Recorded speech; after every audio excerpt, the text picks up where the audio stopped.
నమస్తే, welcome to తొలి వార్త. ప్రజల కోసం ప్రజల పక్షం వార్తలు చదువుతుంది యమున. గూడు లేని వారి గోస తీర్చడానికి ఇందిరమ్మ ఇండ్లు. ఇందిరమ్మ రాజ్యంలో ఇంటింట ఆనందం. ప్రతి ఒక్కరి సంక్షేమం, అభివృద్ధి మా ప్రజా ప్రభుత్వ ధ్యేయం. కాగర్చాల తండా ఇందిరమ్మ ఇండ్ల లబ్ధిదారులు తెలంగాణ రాష్ట్ర ముఖ్యమంత్రి వర్యులు రేవంత్ రెడ్డి, జడ్చర్ల శాసనసభ్యులు అనిరుద్ రెడ్డి గార్లకి పాలాభిషేకం.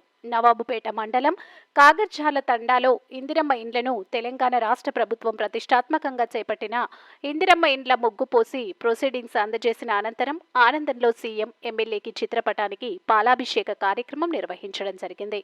ఈ కార్యక్రమంలో మండల market committee chairman Haralingam, MPDO Jayaram Nayak, మండల కాంగ్రెస్ పార్టీ అధ్యక్షులు Ramachandraiah, AMC vice chairman Tulasiram Nayak, Congress party మండల సీనియర్ నాయకులు భూపాల్ రెడ్డి, కొల్లి నరసింహులు, ఎరికలి రాము, ఆదివాసీ కాంగ్రెస్ పార్టీ నాయకులు సంతోష్ నాయక్, పంచాయతీ కార్యదర్శి రాఘవేందర్, లక్ష్మణ్ నాయక్, శంకర్ నాయక్, కరోబార్ భద్రు తదితరులు పాల్గొన్నారు.